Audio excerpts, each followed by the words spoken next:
I don't really talk about food and cooking on the van because it's not really that different from a house. I mean, I've got a full kitchen here. I've got 3-ring hob, there's a little grill under there, and then I've got an oven down there, so I've got everything I need. But yeah, this little contraption is actually really handy.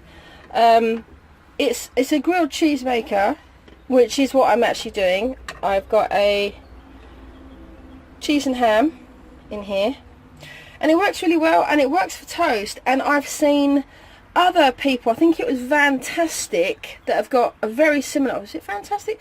One of the other channels has got a very similar one, and they use it for pizza. And also, I'm in France, right? And notice this is white sliced bread. I do like French bread, but for something like this I want sliced.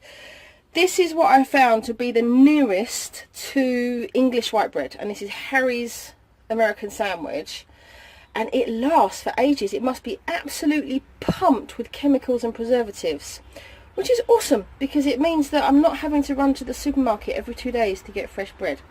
So yeah, I'm going to cook this. I do it on a low heat to give like the cheese inside a chance to melt, and I'll show you what it turns out like. Right, this is done now, so you can see it's got a nice sort of char. I just kind of flip it over a couple of times. Can't really see the cheese. It's melted because I've got a load of ham in there. But yeah, so the cheese is all melted. Yummy. Yeah, handy little contraption. I think you can get one on Amazon. I think I might have got mine from a camping shop, I can't remember. Look at this.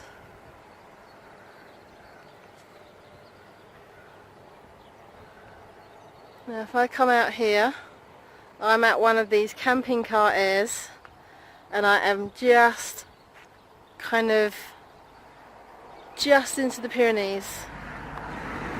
The sun has come out, which is absolutely awesome because my batteries desperately need charging, and I'm on hookup today so I can give them a rest. Look at this. I'm just a few miles south of Lourdes, and here we go. The drive down here was just amazing. The mountains were just getting closer and closer. It's just gorgeous. Just gone for a little walk up to the local church, and they've got a little bench here. This is the view. It's a shame that some of these trees haven't been sort of trimmed, because otherwise I think the view would be even better.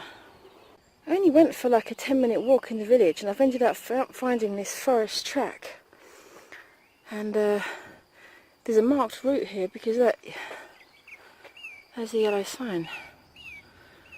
So I'm just intrigued now. I want to see where it goes, and I want to climb up and see how high this goes and see if it comes out and gives me a view somewhere. Luckily I did bring a backpack and some water, though I'm wearing jeans and walking shoes, which is not ideal, but it's okay. It was worth following this track. I've come out above the trees and look at this view now. And it's still climbing.